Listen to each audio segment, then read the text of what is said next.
Estúdio Paul, um podcast sobre cinema, séries, bastidores, tudo sobre televisão e o mercado do audiovisual do Brasil e do mundo. Eu sou Ana Seixas, jornalista, produtora de audiovisual e executiva do mercado de entretenimento. E eu sou Ana Cláudia Paixão, crítica de cinema, colunista da revista Cláudia e do Correio do Estado e também executiva do mercado de entretenimento.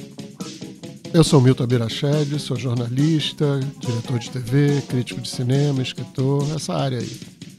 Olá a todos, eu sou Felipe Boclin, sou executivo de marketing no mercado de entretenimento, também sou criador e empreendedor do The Creators Bridge. Olá a todos e todas, meu nome é Rodrigo Saturnino Braga, eu sou distribuidor para o mercado de cinema no Brasil e analista do mercado audiovisual. No momento trabalho para a Filme B, que é uma empresa que edita um boletim, um site de notícias e análises do mercado. Além disso, ela administra também um amplo banco de dados com resultados diários dos filmes e do cinema no Brasil e é uma referência no setor. Estamos aqui no Megafone Studio, a casa que nos recebe.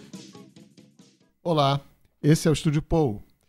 E hoje, para os nossos empoderados e powers, a gente vai apresentar um painel do que foi o Rio to See, que é no seu 5º ano. A gente pode chamar de feira, gente, de fórum, de um evento, que é uma palavra horrível, para se discutir conteúdo do audiovisual no Brasil. E todos fomos e cada um tem um ponto de vista, um assunto que chamou mais atenção. Mas antes disso, a gente vai passar para o Rodrigo Saturnino Braga para dar os números da semana. Vamos lá, Rodrigo. Olá a todos e todas. A semana um destaque para Super Mario Bros, que continua na liderança no seu 2º fim de semana. O filme abriu na Páscoa, fez 1.400.000 ingressos no primeiro fim de semana, o que é espetacular. Liderou no mundo inteiro, rendas muito, muito altas no mundo inteiro. Super Mario Bros é uma animação da Illumination, que é a produtora e criadora dos Minions e do meu malvado favorito, numa associação com a Nintendo. No 2º fim de semana, continuou na liderança e, pela primeira vez deste ano, um filme fez 1 milhão de ingressos no seu 2º fim de semana. Caiu mais ou menos 30%. No mundo inteiro, uma queda pequena também. Internacionalmente, o filme já passou de 500 milhões de dólares, vai bater, todo mundo acredita, na faixa de 1 bilhão de dólares. É o primeiro filme neste ano a fazer isso. É o melhor desempenho já para um filme lançado em 2023 no Brasil. Uma performance extraordinária, um pouco acima do que se esperava. Enfim, em termos de número, acho que é isso para esse fim de semana. Eu posso dar um palpite? O Super Mario Bros. É um game que não virou um filme só para adolescente nem para criança, porque ele é um game antigo, então ele pega muitas faixas, né? Bem observado. Isso é uma tendência também mundialmente. Até países que têm esse tipo de pesquisa, que normalmente fazem esse tipo de pesquisa na saída do cinema, nós não fazemos isso aqui de forma sistemática, apontaram isso. Quer dizer, jovens adultos, ou seja, aquela faixa de idade que vai entre 18 e 35 anos, em alguns países a faixa principal de público comprando ingressos era essa de jovens adultos, que é exatamente a criança lá dos anos 90 que agora está indo ver a animação. É isso, gente. Eu esqueci de me apresentar, eu sou Milton Abirached e eu vou passar a bola agora para começar sobre o nosso papo sobre Rio to See para Ana Seixas. Eu? Falar o que chamou a atenção dela. Olha, eu assisti alguns painéis, não assisti todos, né? Mas eu assisti o painel da Ancine, que foi importante, né? Falando sobre os investimentos desse ano. A gente tem aí 1 bilhão para ser investido. Explica para o nosso público, Ancine, sei que a gente está falando de um público Agência Nacional de Cinema que regula, né, o audiovisual no Brasil. Então, as perspectivas aí para o ano de 2023, o investimento de 1 bilhão, a gente já tem algumas linhas de investimento sendo abertas, né? A gente já tem a linha de produção para cinema, e também produção para cinema via distribuidor, que já abriram, E a promessa da abertura dos novos realizadores, da produção para TV e VOD. O mercado está ansiosamente aguardando. Isso é uma mudança do governo antigo para esse? Não é uma mudança. Essas linhas também foram abertas ano passado. O investimento esse ano, a princípio, é maior. Também houve a promessa de cumprir, né, a entrega de toda a verba que foi prevista no ano passado, que ainda está sendo escoada esse ano, né, para as linhas que foram abertas para os editais do ano passado. E isso é uma perspectiva muito positiva. E também esse buzz que ficou ali de todos os streamings e plataformas dizendo que continuam investindo na produção nacional, na produção local e acreditando na produção local. Isso é estimulante, né? Isso na prática está se observando ou parece só uma promessa? Não achei que parece uma promessa, não. Tem bastante conteúdo nacional para estrear. Né? Todos os painéis, pelo menos os que eu assisti, tanto da Netflix, a própria Globo, A Warner, né? a Warner também, a Amazon, todos estão investindo e todos estão com lançamentos para esse ano. Então tem bastante coisa para começar a acontecer. A gente vai começar a ver muita coisa na tela a partir de agora, nas telas em geral. Né? Então, assim, isso foi bem legal, foi bem estimulante, foi o sentimento em volta era bem esse. Poxa, legal, vamos embora, vamos atacar aí, vamos recuperar o tempo perdido. Né? Foi meu sentimento. E você, Fios, o que você viu de legal lá? Peraí que tá passando um avião aqui, o JJ63, vindo de Brasília. Tem que ser com você, né? Apresentado por um avião.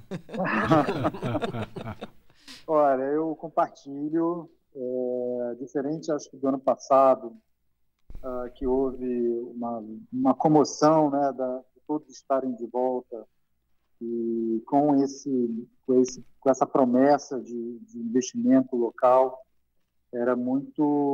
Existe uma expectativa, né, passado o ano de 22, que teve um baque muito grande na questão de verbas e produção, como seria esse ano.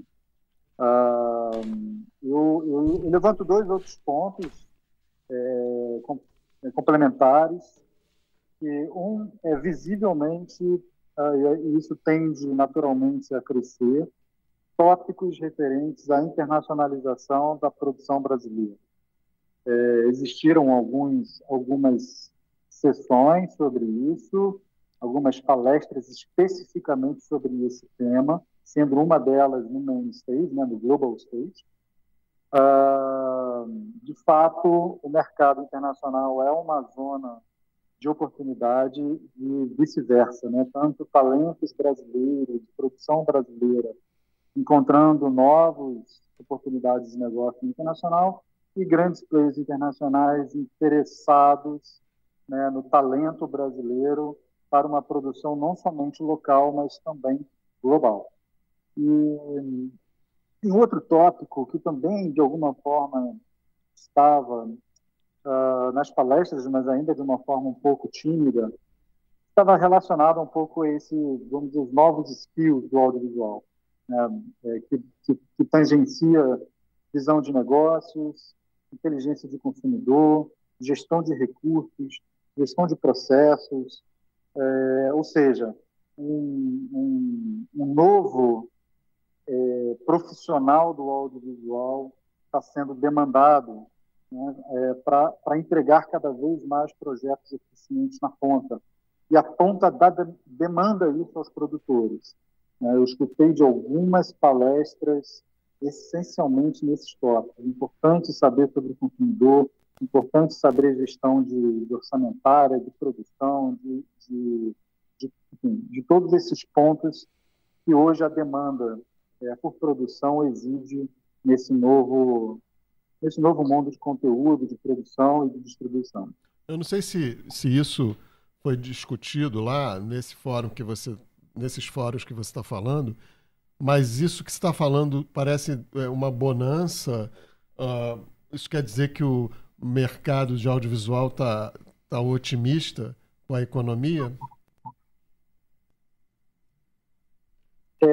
Não com relação à economia em si, mas enquanto tipos de projetos que chegam para ser analisados. Então, o que eu consegui ler nesse sentido é: me ajude a te ajudar. Né? Pensa comigo, pensa com quem você está lidando, com qual público que você quer desejar. Não somente isso, né? Como toda essa nova demanda e pressão por produção de tempos reduzidos, de orçamentos, vamos dizer, orçamentos menores, como otimizar produção, processo, né, para que você tenha ainda alta qualidade na entrega, né, sem estourar orçamento. São questões mais práticas, né?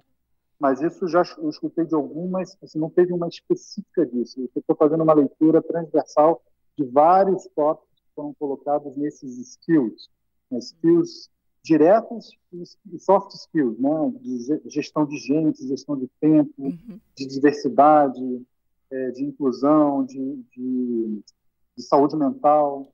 Ou seja, o mercado está crescendo, está se pedindo uma demanda muito grande, ao mesmo tempo a necessidade de ele crescer de uma forma, eu diria, cada vez mais profissional em todas essas frentes. Assim. Isso é um tópico bem interessante. Mas vamos esmiuçar um pouquinho para o público só o que você quer, o que você fala quando você fala internacionalização do audiovisual brasileiro. É intercâmbio de atores de fora com os nossos para lá? Até onde vai? Que âmbito é esse da internacionalização? Tem várias frentes, né? Uma delas é você vender o seu próprio projeto para um player internacional ao invés de vender para um player brasileiro. Isso vale para o produtor, isso vale para o autor. Né? Assim, a possibilidade desse negócio acontecer também existe no mercado internacional. Agora, também existe no mercado internacional, como parece uma entidade, mas assim, na verdade são players que carregam as mesmas características do ecossistema do audiovisual. Tá? É um intercâmbio, sim, ao mesmo tempo de talentos brasileiros estarem em produções globais, assim como talentos globais estarem participando desse ecossistema brasileiro. Esses são alguns exemplos do que é essa internacionalização. Uhum. E Ana Cláudia? Pois é, eu fui nas palestras um pouquinho mais de comportamento, porque na realidade o evento é sobre criatividade, né? Então ele tem música, ele tem de tudo ali. E, obviamente, a gente esteve nas palestras e nas apresentações das grandes plataformas, mas eu resolvi fugir um pouquinho do meu óbvio e buscar alguns outros assuntos, então eu fiquei muito interessada. Tinha muita palestra sobre inteligência artificial, que eu acho que é o grande medo aí do momento, o ChatGPT, todo mundo apavorado, o que vai acontecer, que nós vamos ser substituídos por máquinas. E vieram, assim, as palestras, quiseram muito tirar o medo, tá? Então, basicamente, você não escutou de ninguém, não é verdade, tenha medo, procure outro emprego. Isso coincide que estava se passando na semana em que, mais ou menos, em que houve aquele abaixo-assinado do Yuval Harari e de outros intelectuais. Do Elon Musk. E rolou no evento também para as pessoas participarem, baixar e assinarem. Para dar uma parada, né, na evolução da inteligência artificial, tá? Exatamente. Então, assim, foi bem interessante. Não teve, assim, nenhuma novidade, mas, basicamente, na mensagem para acalmar, se fala muito, realmente precisa que seja regulamentado, que seja acompanhado desde o início, porque, como eles falam, assim, os dados do algoritmo são imputados por humanos e continuarão sendo imputados por humanos. Então, na visão dos cientistas ou dos especialistas, nosso risco é reduzido nesse sentido. E eles até brincam assim, faça umas perguntas um pouco mais cinzentas, com respostas mais cinzentas para testar a inteligência artificial e ver se ela de fato consegue te dar a resposta que você acha que ela seja inteligente, né? Que eles falavam até, alguns falavam artificialmente, não, né? Olha, mas será que ninguém lá anteviu a possibilidade de um robô, estou falando no sentido de inteligência artificial, fazer um roteiro, um plot? Sim. Então, eles disseram que não vai chegar até lá. Eles acham... O mantra para acalmar é que é uma ferramenta que vai tirar, sim, alguns trabalhos que podem ser automatizados, mas que como demanda, que demanda do que a gente vai querer, o que a gente vai Escaleta, querer. por exemplo, tomara. Isso Detesto sim, fazer escaleta. mas eles questionam da habilidade e também não foram pressionados, porque o tempo eram muitas pessoas falando, às vezes o tempo não cobria isso exatamente do... Não, mas testaram isso. Não, eles dão linhas gerais, mas não vão conseguir substituir o trabalho humano. Então, assim, essa era a mensagem que todos os especialistas queriam passar. Obviamente, o medo não acho que não passou. Eu acho que porque os especialistas defendem algum interesse também, ou não? Eles são todos fascinados pela ciência, pela como isso tudo funciona. Um até brinca que isso no projeto humano a gente não deu certo. Imagina se vai ser, como é que vai ser, né? Até porque não dá para garantir que não vai ter. Não é para ter medo, porque chega um ponto que a inteligência artificial começa a dominar a gente, não a gente dominar ela. Acho que isso é uma coisa. Pelo menos grande no mito. cinema, eles Exato. são os vilões, sempre foram. Esse é o grande mito que eu ando tentando. Eu estou voltando atrás, estou buscando lá as histórias. O Metrópolis, que teoricamente seria o primeiro filme a mostrar a inteligência artificial. Em 2001, o mais famoso, que HAL, veio depois, Mal. né? Exatamente. Mal. Ele é o vilão. Mal. Não, então, se você olhar só o Metrópolis, acho que a gente mais à frente a gente já combinou de trazer aqui, falar sobre tudo isso. Só o Metrópolis tem tanta coisa que está ali naquela história. Então, assim, na realidade, todo roteirista já falava do medo da máquina tomar conta, como é que a gente perde o controle sobre nós mesmos, das nossas invenções. Até o Her, né? que parece fofinho, mas toma conta do coração do sujeito, né? Não, tudo. O HAL é o maior exemplo, tanto que todos eles falam ali do 2001 que perde, assim. Então eles brincaram assim, a gente não vai ter ainda o computador, por favor, não me desligue.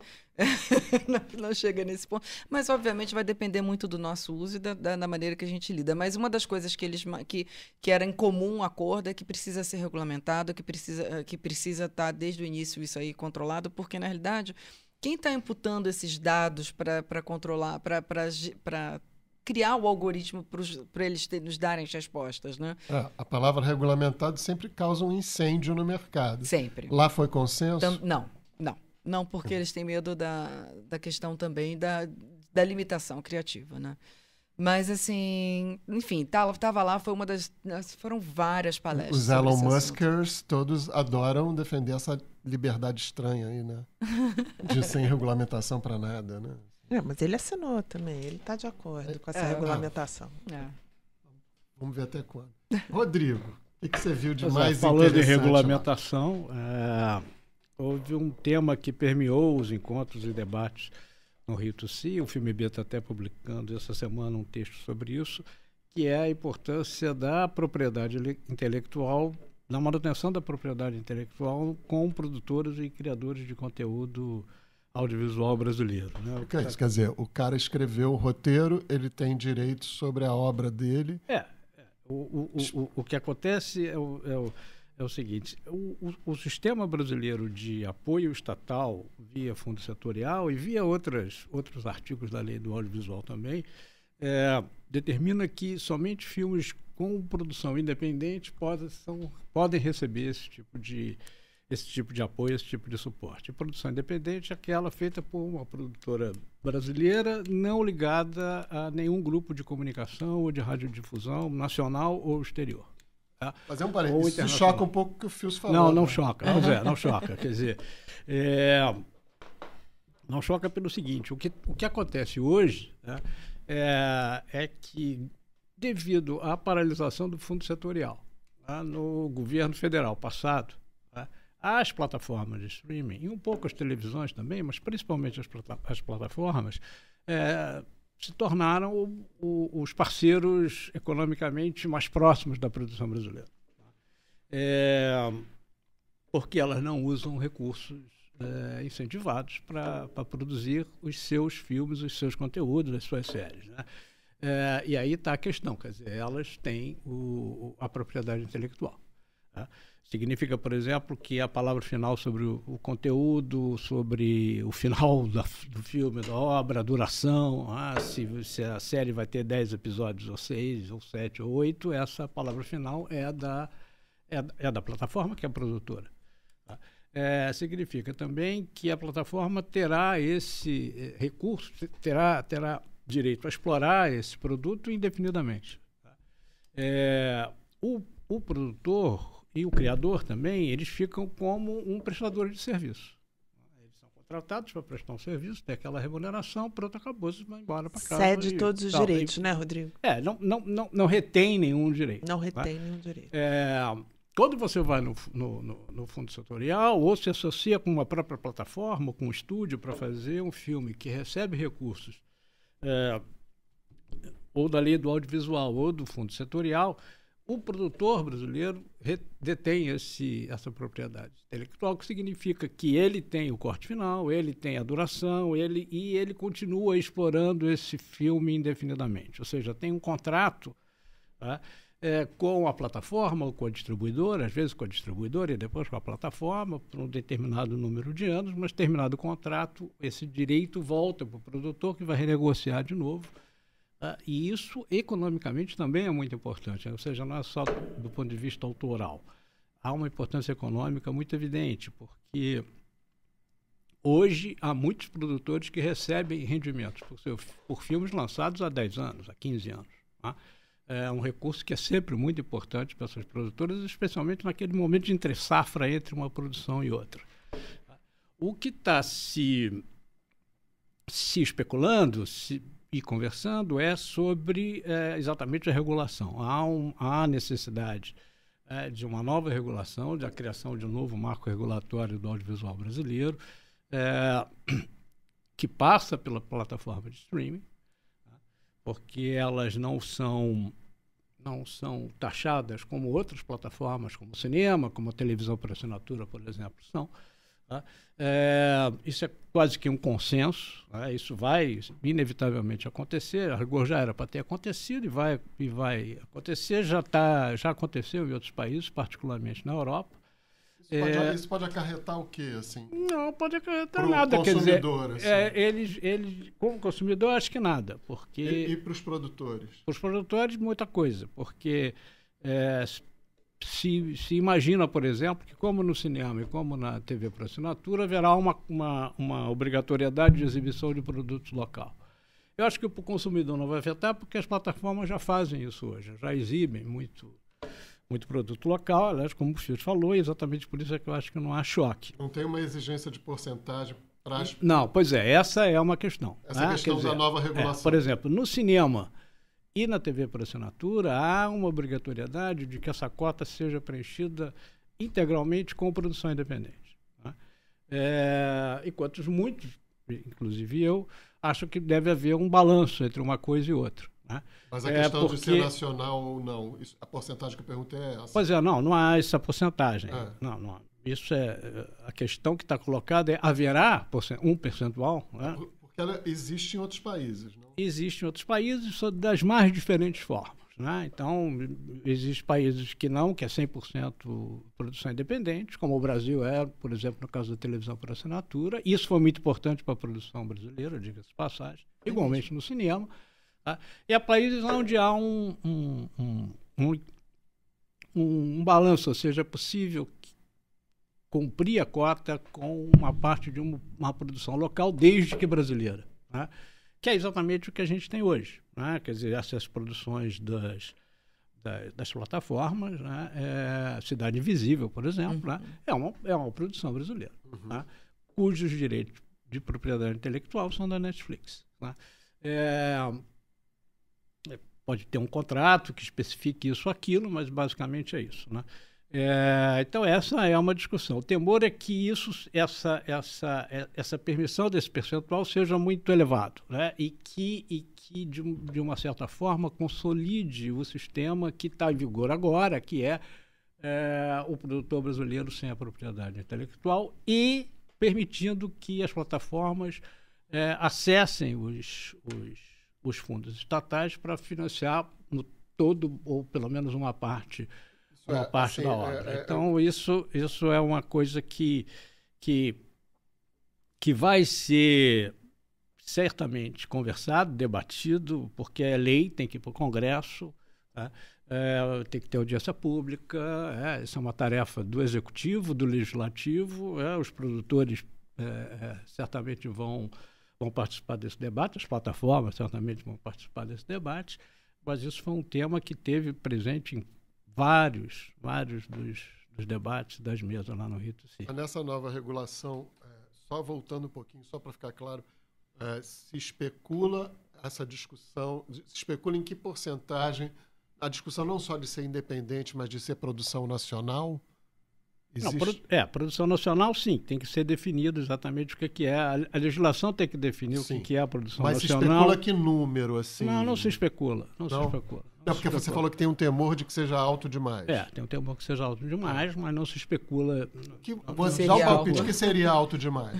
O que seria alto demais, muito perto de 50% ou mais. Sim. Quer dizer, eu acho que tem que ser menor do que isso, sei lá, mas não sei. Porque, na verdade, isso depende muito, deveria haver estudos técnicos a esse respeito. Ou seja, qual é a produção. Suponha que isso já esteja em vigor agora e que a gente esteja discutindo qual será essa cota para 2024, incluindo qual será esse percentual. Primeira coisa que eu acho é que a lei não deve fixar um percentual, ela deve deixar uma margem para que o órgão regulador, no caso, ensine, discutindo e ouvindo os vários setores e agentes envolvidos, determine esse percentual anualmente, ou a cada 2 anos. Né? No cinema era anualmente. Né? Então tem que ver qual é a característica de cada mercado, tem que deixar um intervalo, tá? E não acho bom, até porque para facilitar a internacionalização, como o Fios falou há pouco, deve existir um percentual de produção própria, tá? Para que essas empresas continuem com esse saudável hábito de investir na produção local. É óbvio que eles hoje, essas plataformas, são os principais parceiros econômicos da produção brasileira. Faço questão de repetir isso aqui, de frisar isso. O que está se conversando primeiro, a respeito de uma cota de obrigatoriedade, segundo, a respeito do acesso que essas plataformas poderiam ter aos benefícios fiscais ao fundo setorial para produzir seu próprio produto. Tá? Eles poderiam ter esse acesso, por exemplo, para coproduzir, mas com o produtor mantendo a propriedade intelectual, como era no cinema, no caso do audiovisual para o cinema. Era assim, um estúdio entra ainda, né, como coprodutor, mas a produção, o direito de produção, a propriedade intelectual fica com a empresa produtora, com seus criadores, tem um contrato, esse contrato acaba, o direito volta integralmente para os produtores. Essa é a questão. Na verdade, não é permitir ou impedir que eles participem, as plataformas da produção, isso é excelente. Fomenta, né, Rodrigo? Sempre fomenta, entendeu? É mais uma forma de você estar alimentando a produção local.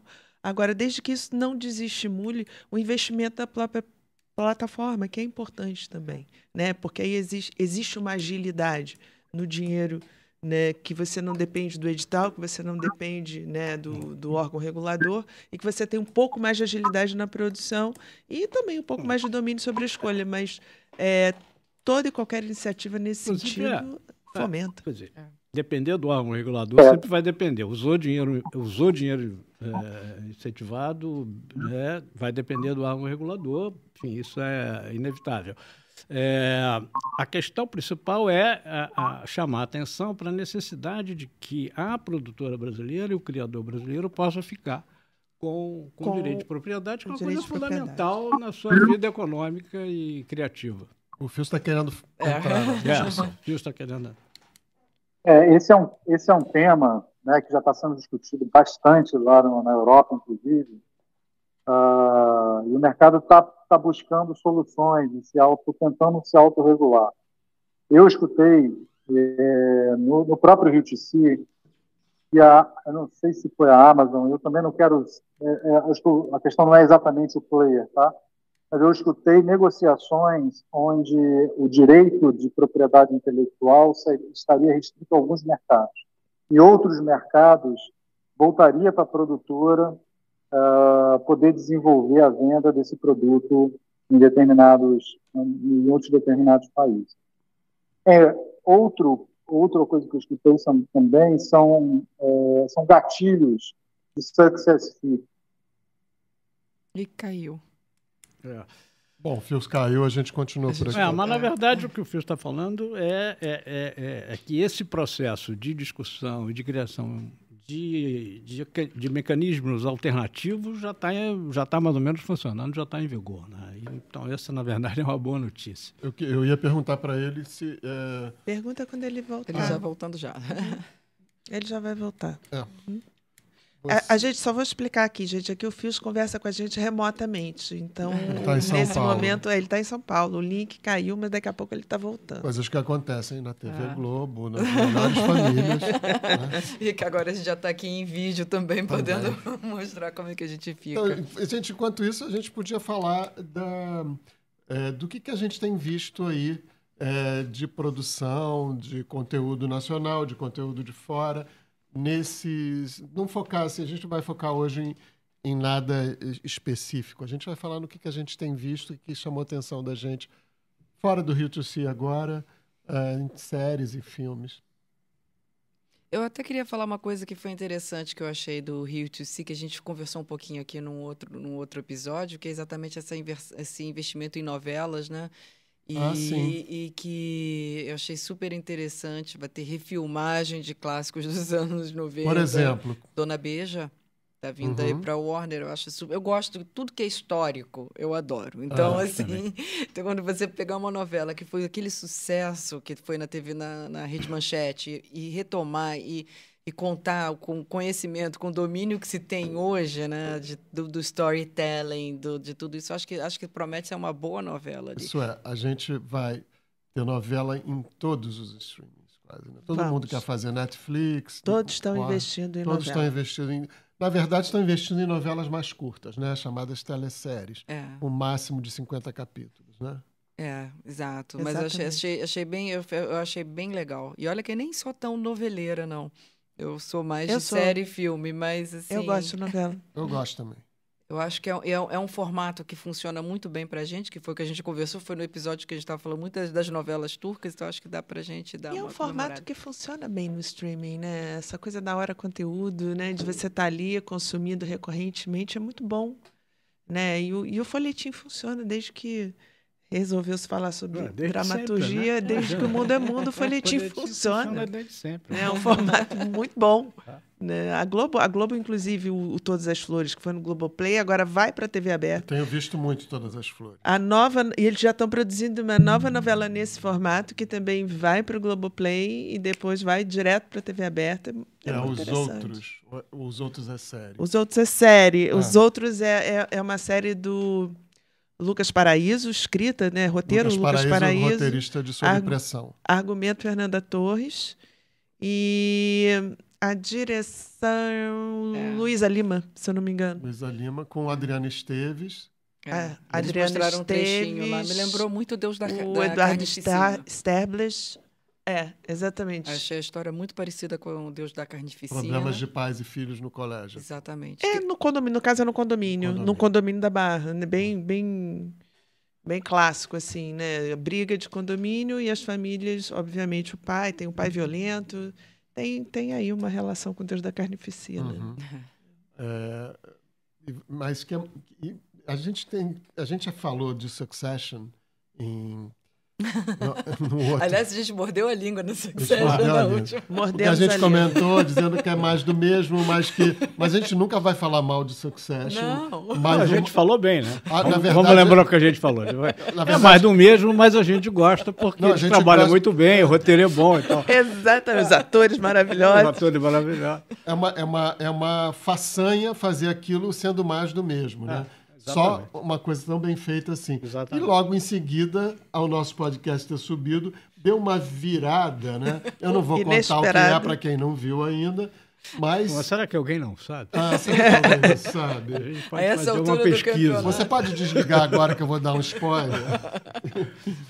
Não desliga não. A gente precisa de todo mundo ouvindo a gente. Eu só quero fazer sem spoiler. Só vai entender quem tiver visto. Sublinhado ou riscado? É só isso que eu quero saber agora. Essa é uma bela demonstração, né, de como, né? Mais Eu vou fazer, espetacular. eu fico com a impressão que o cara fica ali pensando no roteirista, agora eu vou botar E é isso um assim, detalhe. porque todo mundo vai falar isso. Não, mas eu vou te contar. O melhor será se ele tiver feito isso sem querer e depois, olha como Mas ficou eu bom, vou duvido- deixar assim. Mas eu duvido que fez sem querer. Eu não Exatamente, Eu exatamente. escuto o podcast oficial deles depois e ela disseram para fazer aquela imagem que aparece, vocês ainda não viram, mas para levaram, acho que foram umas 10 folhas até alguém Maravilha, acertar o ponto maravilha, certo. O maravilha. ponto do Do que sublinhado era. meio riscado, Aqui, né? o que era aquilo. Caramba. E aí, duas pessoas no podcast tomaram uma opinião que eu não vou compartilhar aqui. A atriz e uma das roteiristas, eu não concordo, mas acho que é porque eu tenho outra esperança. E aí fiquei nessa. Mas assim, acho que, voltando, né? A gente mordeu a língua no bom sentido. No sentido bom que deu uma virada impressionante. E eu acho que esse último episódio, eu não vou contar também porque a grande personagem é a volta de Marsha, a ex-mulher de Logan Roy. Que era mulher dele ainda no início Que era mulher no início. da Enfim, temporada. E só para vocês saberem, a gente entra em conflito todo domingo no WhatsApp, porque quem não viu ainda aqui do grupo, a gente não pode dar não spoiler. não pode dar spoiler. olha, eu vi tenta uma. voltar Eu comecei pra a ver, mas eu não posso opinar muito. Assim, eu não tenho condições. Como é que a outra falou? Sei lá. não tenho condições de opinar. Não sei tenho lá. condições de opinar. Eu vi uma série que estava falada, elogiada, que é Chuva Negra. Eu acho que tem alguma coisa ali, ainda não entendi. Estou no segundo episódio, não entendi ainda porquê do título, mas eu vi ali uma trama bem armada, com personagens que fogem um pouco do convencional, bons atores. Estou apostando, vamos. É uma aposta. Eu estava lendo, acho que tem muita inclusão ali, acho que está conseguindo amarrar bem a Tem um inclusão. personagem que tem síndrome de Down, tem Mamãe outras trans. que não tá forçado, assim. Tem imposições, assim, hoje que eu acho que prejudicam a história. Nesse caso, não está prejudicando em nada. Então, já é um ganho, assim. Eu não sei aonde vai acabar, o que vai dar, mas tem uma atriz maravilhosa, que é a Julia Lemmertz. Tem outros atores bons, então eu estou apostando. Isso é conteúdo nacional, né? Então, a gente viu outros, né? Quer dizer, eu voltei Eu voltei a ver uma coisa antiga, que é uma dica. A gente tem aqui uma prateleira das coisinhas antigas também. Eu voltei a ver Angels in America.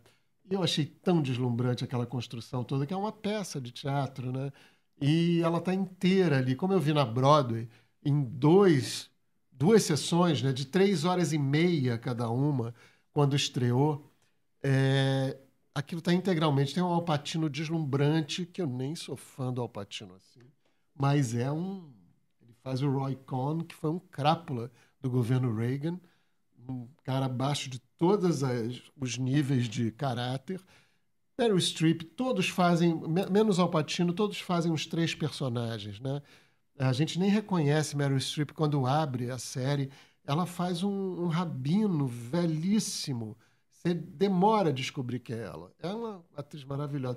Mas quem brilha, Sensacional. e eu quero falar desse ator, quem brilha, quem é surpreendente mesmo, porque desses dois a gente espera tudo, Al Pacino e Meryl Streep. Quem brilha é Jeffrey Wright, gente. Um ator negro, vocês devem conhecer do Westworld. Eu acho que vale a pena ver a série. A série agora está num formato lá na HBO em 5 episódios, se não me engano. Jeffrey Wright faz de tudo. Tem Emma Thompson também, né? Que faz um anjo que aparece e faz a médica e faz outras coisas. Todos fazem uns 3 personagens. Mas Jeffrey Wright faz um enfermeiro gay que é deslumbrante nas sutilezas. Ele faz também um mendigo de rua. Ele faz um louco que leva Mary Louise Parker para viajar nas drogas. Aparece nos sonhos dela. Acho que vale a pena dar uma... Eu odeio essa palavra que eu vou falar, revisitada, sabe? Em Angels in America, que está na HBO Max.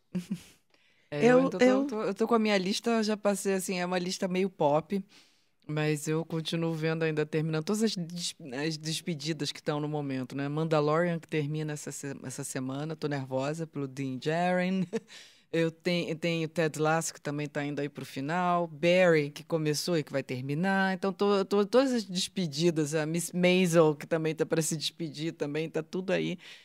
Então, eu estou meio dominada pelas que eu vou dar a gente não tem assim grandes novidades concluídas. Eu comecei também, tem uma aposta que não é brasileira, que é Treta, né? Que está aí cotado para ser indicado ao Emmy, né? Aquela lista que você mandou, chama Beef em inglês. Netflix. No Netflix. E é estrelada pelo Steve Yeun, assim que fala, Steve Yeun, é um ator coreano, americano-coreano, que já fez, conhecido de todo mundo por fazer o Walking Dead. É o Glenn. É o Glenn de Walking Dead, que tem uma morte horrorosa no Walking Dead.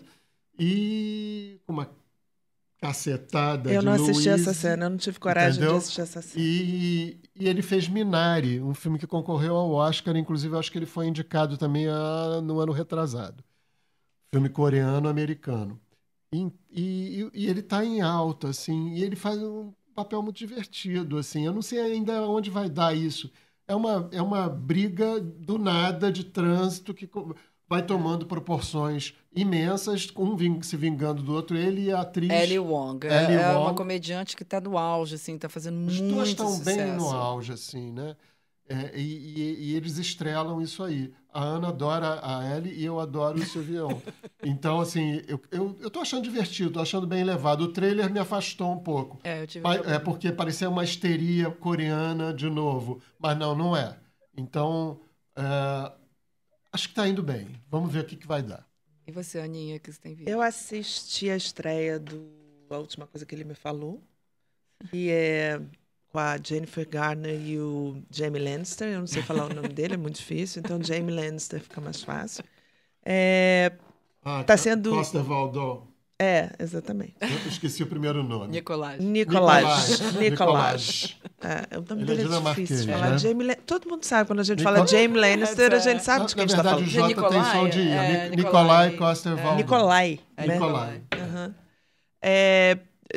A Apple TV estreou 2 episódios. É uma produção da Reese Witherspoon. É um livro, né? Em cima desse livro, que foi um sucesso, a última vez que ele me falou, de 2021, né?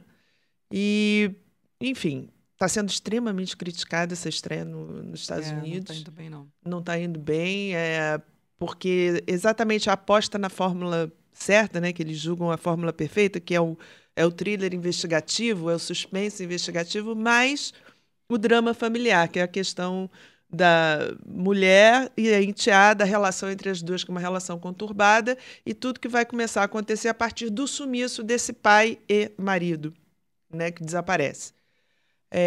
Estão comparando um pouco com Big Little Lies em função da ambiência de Sausalito, Califórnia, que é lindo, cenas lindas do local, da cidade.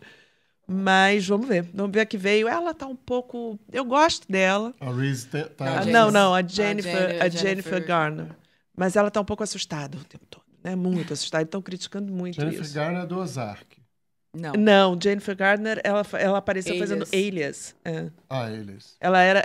ela also known as ex-esposa do Ben Affleck. Uhum. Outra Jennifer. Lembrei quem é.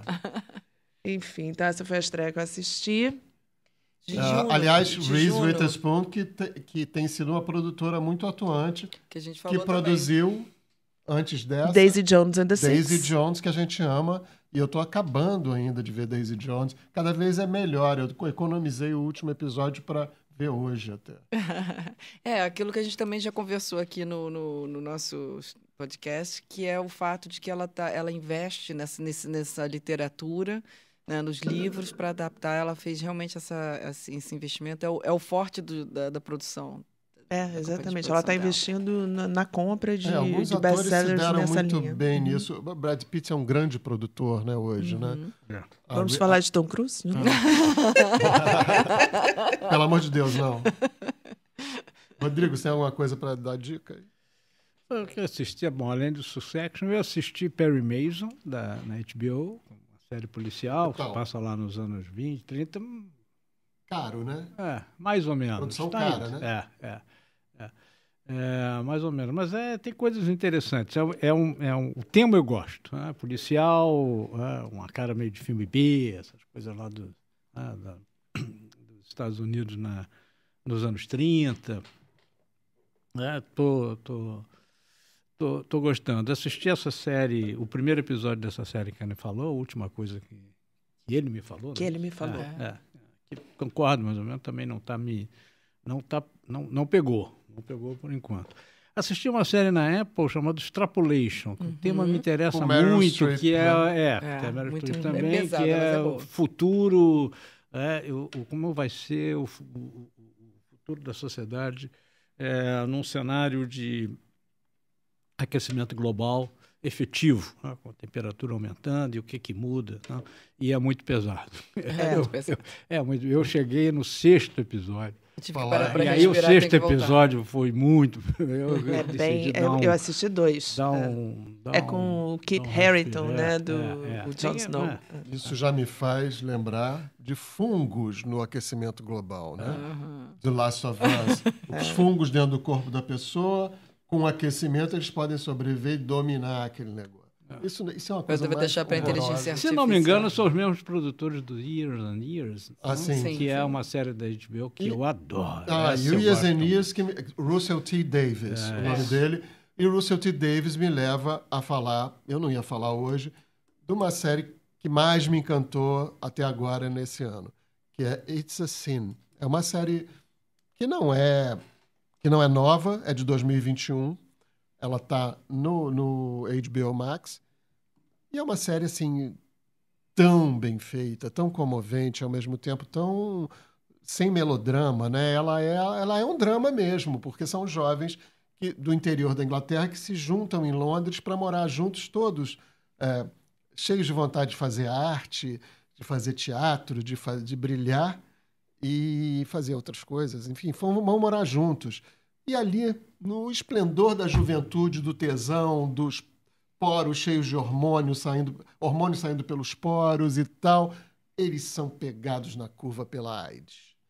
E a AIDS acaba com a juventude deles, com aquela flor de juventude toda que estava se abrindo para descobrir o mundo e tal. Mas isso é feito de uma forma tão realista, tão contundente, e ao mesmo tempo você vê como uma diversão, porque tem um humor sensacional, né? Ela é sombria como é Years and Years, um pouco menos sombria porque tem uma parte muito divertida, os personagens são divertidos, são lindos, né? Eles são cheios de calor humano, ninguém presta, ninguém é santo, ninguém tem mensagem na boca para passar sobre comunidade LGBT, ao contrário, por exemplo, de Pose, por exemplo, que eu adoro, lá do Ray Murphy, mas tem um pouquinho de mensagem demais. It's Assim não tem. It's Assim é a vida como ela é. É uma história de uma geração que foi pega numa armadilha geracional ali do mundo e acabou perdendo uma boa parte da sua alegria, da sua vida, do seu sangue, né? Eu recomendo. É nova, é de 2021 e está lá na HBO. 5 capítulozinhos, minissérie sensacional. Para você que gostou de Years and Years. E Fios? Você que está de volta. Então, eu tive um problema técnico. Eu estou falando agora aqui do computador. Pode falar. Você tem alguma coisa que você viu que te chamou atenção? Dicas? Não, você pode... Olha, eu vi os últimos episódios de Mandalorian, adorei. Tô tensa Fiquei no amanhã. Mandalorian ainda. Tô tensa amanhã. Eu sou totalmente bodinho. Você estava falando quando falando. Caiu. Como é que Tava falando dos gatilhos, né, do Success Fee, com uma possível receita se a produção for hit. É louco como você faz um corte seco para todas no início, né? Uma pode ser um flop, a outra pode ser um dos maiores sucessos da cultura contemporânea e você tá ali naquele corte inicial. eu já escutei algumas produtoras procurando esse success fee caso a produção atinja determinados níveis de views e etc., alguns parâmetros que possivelmente são alinhados. Então é isso, gente. Eu acho que... Só um segundo, tem que cortar esse eu acho aqui. Então é isso, gente. A gente vai ficando por aqui nessa semana. A gente volta na próxima. E um abraço para todos os e-powers. Esse foi o Estúdio Paul. Que tá no YouTube, beijo. que tá no Instagram, que possam seguir a gente, deixar lá. Tá no YouTube como Estúdio Paul e no Instagram também. como Estúdio Paul sem a exclamação. Sem exclamação. Sigam a gente. Sigam a gente Um lá. beijo. Nos vemos no próximo episódio. Beijo. Beijo. Tchau, tchau.